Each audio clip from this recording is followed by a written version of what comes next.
4월 28일 화요일 아침입니다. 하나님의 은혜가 사랑하는 교들과 함께하기를 주 이름으로 축복합니다. 이사야 40장 1절에서 11절입니다. 구약성경 1014면 되겠습니다. 이동 중에 말씀을 먼저 들으신 분들도 뒤에 성경을 펴고 그렇게 꼭 좀 이 말씀을 보며 들으며 그렇게 함께 움직이시면 은혜가 더 많이 있으리라 생각합니다. 이사야 40장 1절부터 11절인데 제가 오늘 읽기는 8절까지 읽도록 그렇게 하겠습니다. 너희 하나님이 이르시되 너희는 위로하라 내 백성을 위로하라 너희는 예루살렘의 마음에 닿도록 말하며 그것에게 외치라 그 노역의 때가 끝났고 그 죄악의 사함을 받았느니라 그의 모든 죄로 말미암아 여호와의 손에서 벌을 배나 받았느니라 할지니라 하시니라 외치는 자의 소리여 이르되 너희는 광야에서 여호와의 길을 예비하라 사막에서 우리 하나님의 대로를 평탄하게 하라. 골짜기마다 도두어지며 산마다 언덕마다 낮아지며 고르지 아니한 곳이 평탄하게 되며 험한 곳이 평지가 될 것이요 여호와의 영광이 나타나고 모든 육체가 그것을 함께 보리라. 이는 여호와의 입이 말씀하셨느니라. 말하는 자의 소리여 이르되 외치라. 대답하되 내가 무엇이라 외치리까 하니 이르되 모든 육체는 풀이요 그의 모든 아름다움은 들의 꽃과 같으니 풀은 마르고 꽃이 시들면 여호와의 그 기운이 그 위에 불미라. 이 백성은 실로 풀이로다. 풀은 마르고 꽃은 시드나 우리 하나님의 말씀은 영원히 서리라 하라. 아멘. 말씀의 제목은 내 백성을 위로하라. 내 백성을 위로하라. 이사야 39장까지 히스기야 왕의 이야기가 끝이 나고 이제 40장부터는 본격적인 회복의 이야기가 담겨 있습니다. 하나님께서 유다 민족을 다시 회복시키실 약속의 말씀이 그렇게 이어집니다. 자, 첫 번째, 내 백성을 위로하라. 내 백성을 위로하라. 만약 유다의 멸망을 세상의 눈으로 본다면 군사적인 실패입니다. 유다는 군사력이 약한 나라인데 유다보다 강한 바벨론이 침공을 하니 망할 수밖에 없습니다. 그러나 이것을 신앙의 눈으로 보면 어떻게 됩니까? 오늘 본문은 그것을 노역이라고 말하는데요. 2절 상반절 말씀, 너희는 예루살렘의 마음에 닿도록 말하며 그것에게 외치라. 그 노역의 때가 끝났고 그 죄악이 사함을 받았느니라. 노역이란 무엇입니까? 죄를 짓고 감옥에 갇혔다가 형기를 채우면 다시 자유를 얻는 것입니다. 하나님은 유다 백성들의 죄를 헤아리고 계셨습니다. 그러다가 어느 시점이 되었을 때 그들을 법정 구속시키신 겁니다. 바벨론 군도가 예루살렘에 쳐들어와 그들을 멸망시킨 것인데 이것은 완전한 멸망이 아니고 노역이기 때문에 죄값을 지불하면 다시 돌아올 수 있습니다. 그래서 하나님은 1절에서 이렇게 말씀하십니다. 너희 하나님이 이르시되 너희는 위로하라. 내 백성을 위로하라. 하나님은 자기 백성들에게 어떤 일을 하십니까? 우선 그들의 죄 값을 고난으로 갚게 하십니다. 죄의 삭선 사망이기에 죄를 지으면 값지불을 해야 합니다. 그래서 유다 백성은 자신들이 지은 죄의 값지불로 바빌론의 포로가 됩니다. 포로라고 하는 고난의 시간을 통과하게 됩니다. 그러나 하나님은 다른 한편으로 유다 백성을 버려두지 않으시고 계속해서 위로의 말씀을 전해주십니다. 그 위로의 말씀으로 어려운 시기를 견뎌낼 수 있도록 도와주십니다. 마치 가족이 감옥에 갇혔을 때 다른 가족들이 계속해 찾아가 면회하면서 위로해 주는 것과 같습니다. 하나님의 위로는 고난과 고통 가운데 있는 성도를 살아나게 하는 놀라운 힘이 됩니다. 오늘 본문을 보면 하나님이 누구에겐가 내 백성을 위로하라고 말씀하십니다. 누구에게 이 명령을 내리시는 것일까요? 선지자일까요? 아니면 천사일까요? 1차적으로는 이 말씀을 듣는 이사야 선지자에게 주신 말씀입니다만 그러나 더 확대해서 보면 하나님의 말씀을 듣게 되는 모든 사람에게 하는 말씀입니다. 하나님의 말씀을 들은 사람은 혼자 그 들은 말씀을 듣고 끝내는 것이 아니라 내가 들었던 그 말씀으로 또 다른 사람을 위로하라 말씀하시는 거예요. 그러니까 하나님의 말씀을 통해 위로를 받은 성도들이 해야 할 일은 다른 게 아닙니다. 하나님의 위로를 전하는 것입니다. 저희 어린 시절 고향 교회에서 보았던 이야기를 소개합니다. 동네에 새로 이사 온 젊은 세댁이 있습니다. 그런데 사는 게 너무 힘이 들어 보입니다. 일단 경제적으로 빈곤한 데다가 그 남편이 술만 먹고 들어오면 집 안에 물건을 던지고 깨트리고 전쟁이 납니다. 동네 권사님들이 세댁에게 찾아가서 반찬을 건네주고 눈물을 닦아주며 그렇게 함께 시간을 보냅니다. 우리도 우리도 그런 시절을 보냈어. 그러니 조금만 더 참고 힘을 내요. 아기 생각해서라도 살아야지. 나쁜 마음 먹으면 안 돼. 그렇게 이제 위로를 하면서 시간이 지나가고 그러는 가운데 세댁의 마음이 열리게 되면 그 손을 잡고 권사님들이 이렇게 말씀하셨습니다. 세댁, 우리 교회 갑시다. 기도하러 갑시다. 하나님이 기도 들어주시면 그러면 문제가 해결될 거예요. 사람은 할 수 없어도 하나님은 할 수 있으시니 그러니 우리 기도하러 갑시다. 그렇게 어른들이 젊은 사람들의 손을 잡고 하나님께로 인도했습니다. 우리의 신앙의 선배들은 그렇게 살아왔습니다. 그 기도의 자리에서 하나님을 만나 위로받았고 그 기도의 자리에서 하나님을 만나 살 힘을 공급받았고 그렇게 그 부모님들이 사셨고 우리를 키워내셨습니다. 그런데 우리가 이 아름다운 신앙의 전통, 위로의 모습을 잃어버렸습니다. 대신 모이면 하는 말이 주로 비판하고 판단하는 말입니다. 사람에 대한 비판, 교회에 대한 비판, 비판이 가득합니다. 듣는 순간에도 기분이 안 좋고 문제는 헤어지고 난 뒤에 내 영혼에 그때 들었던 그 말들이 상처가 되어 신앙생활함에 자꾸 장애가 발생하는 거죠. 서로가 서로를 위로하고 어떻게든 하나님께 나아가도록 도와야 하는데 그런데 정반대로 하나님에게서 멀어지게 만드는 것입니다. 사랑하는 교회 여러분, 우리가 이렇게 어리석게 살고 있습니다. 그러면서도 자신들은 똑똑하다고 생각합니다. 주님 안의 사랑 여러분, 정말 지혜로운 사람들은 어떤 사람들입니까? 그렇습니다. 하나님이 우리의 희망임을 아는 사람입니다. 나는 할 수 없으나 하나님은 하실 수 있음을 믿는 사람입니다. 그래서 다른 사람들을 하나님께로 인도하는 사람입니다. 나는 그 사람을 도와줄 실력이 없지만 그러나 하나님이 역사하시면 그러면 문제가 해결될 수 있음을 믿고 그 사람을 하나님께로 인도하는 사람입니다. 우리 하나님께 함께 기도하러 갑시다. 우리 하나님께 함께 예배드리러 갑시다.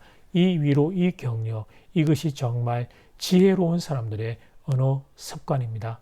오늘 본문이 바로 그 이야기를 하고 있는 겁니다. 1절 말씀을 다시 보겠습니다. 너희 하나님이 이르시되 너희는 위로하라. 내 백성을 위로하라. 그 어느 때보다 위로가 간절히 필요한 시대를 지금 우리가 통과하는 중입니다. 그러니 사랑하는 교회 여러분, 사람을 만나면 비판 대신 위로하십시오. 그러니 사랑하는 교회 여러분, 모이게 되면 판단 대신 서로 위로하십시오. 그리고 최고의 위로는 그 사람을 하나님께로 인도하는 것입니다. 여러분 모두 그런 지혜로운 인생들 되기를 주님의 이름으로 축복합니다. 두 번째, 하나님의 말씀은 영원하리라. 하나님의 말씀은 영원하리라. 그런데 이런 말씀 앞에 콧방귀를 뀌는 사람들이 있습니다. 하나님이 무슨 도움이 될 수 있느냐는 것입니다. 하나님이 무슨 위로가 될 수 있느냐는 것입니다. 눈에 보이지도 않는 하나님, 늘 말만 하시는 하나님, 그 하나님이 무슨 소용이 있느냐는 것입니다. 차라리 눈에 보이는 무엇, 손에 잡히는 무엇이 낫지, 눈에 보이지도 않는 하나님, 나는 그런 하나님 믿지 않겠다. 그렇게 말하는 사람들이 있습니다. 그런 인생들을 향해 하나님이 선언하십니다. 6절, 7절 말씀.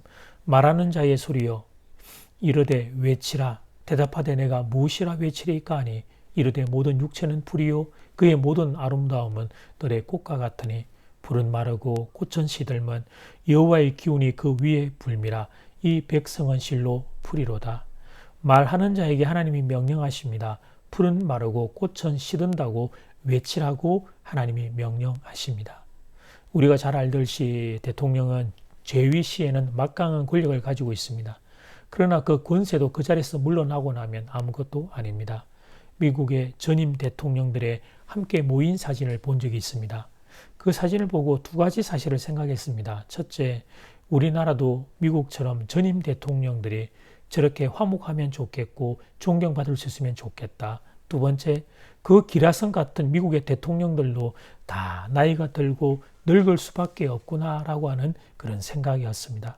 부시 대통령도 레이건 대통령도 오바마 대통령도 다 늙어 약해질 수밖에 없습니다. 결국 인간은 이 세상에서 제한된 시간을 사는데 그것마저도 다 하나님께 빌린 것입니다.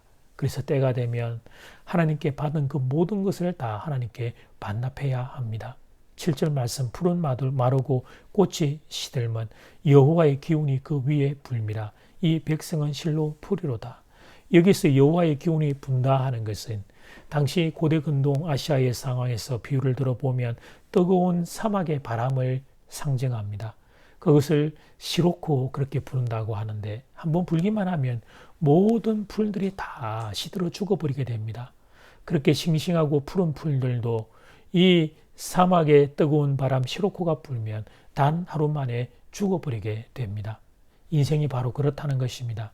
사람이 아무리 좋은 계획을 세워도 한때 잘 나간다 해도 하나님이 오라 부르시면 그 모든 것을 다 놓아두고 떠나갈 수밖에 없습니다. 부자도 가야 하고 똑똑한 사람도 가야 하고 권력자도 가야 하고 젊은이도 가야 합니다. 그러면 도대체 인간은 무엇을 해야 합니까? 그 짧은 기간, 그것도 기간이 내게 허락된 기간이 얼마인지 알지 못하는 그 기간 세월 동안 인간은 뭘 해야 합니까? 그렇습니다. 하나님의 말씀을 붙잡아야 합니다. 하나님의 말씀은 영원하기 때문입니다. 하나님의 말씀은 우리에게 영원히 시들지 않는 생명을 주기 때문입니다. 8절 말씀, 풀은 마르고 꽃은 시드나 우리 하나님의 말씀은 영원히 서리라 하라. 풀은 마르고 꽃은 시듭니다. 풀과 꽃은 인생을 상징합니다. 그러므로 모든 인생은 시들고 사라지게 됩니다. 인류 역사에 한 획을 그었던 위대한 인물들, 여러 사람들이 있었지만 그러나 그들은 결국 이 땅을 다 떠나고 말았습니다. 아무리 위대해도 인생은 풀과 같고 꽃과 같을 수밖에 없습니다. 그러나 사랑하는 여러분, 하나님의 말씀은 계속해서 살아 있습니다. 성경 말씀은 사라지지 않고 역사 가운데 진동하고 있습니다. 성경 말씀이 하나님의 살아있는 말씀임을 믿는 이들 가운데 성령님이 역사하실 때 오늘도 놀라운 일이 일어나고 있습니다. 사람은 왔다가 사라지지만 성경 말씀은 영원토록 변함이 없습니다. 지금까지 그랬고 앞으로도 그럴 것입니다. 사랑하는 여러분, 우리도 결국은 이 땅을 떠날 것입니다. 그러나 하나님의 말씀은 살아서 우리의 자녀들과 후손들과 함께 할 것입니다. 영상으로 새벽기도 말씀을 전한 지 2달이 지나가고 있습니다. 성도님 한 분이 저에게 이런 말씀을 해주셨습니다. 목사님, 아침마다 말씀을 들으면서 2가지가 궁금해졌습니다. 첫째, 왜 나는 보이지 않는 말씀이 목사님께는 보이는 걸까? 2번째, 그리고 성경 말씀이 이게 정말 사실이구나, 진짜구나라고 하는 것이 이제 본인에게 느껴지기 시작했다는 거예요. 그분의 말씀을 들으면서 생각해 보았습니다. 그 이유가 무엇인지. 주님 안에 사랑하는 여러분, 저는 다른 것은 모르겠지만 한 가지 분명히 믿는 게 있습니다. 그것은 성경 말씀은 살아계신 하나님의 말씀이라는 사실입니다. 그래서 그렇게 믿고 성경을 읽고 그렇게 믿고 설교를 합니다.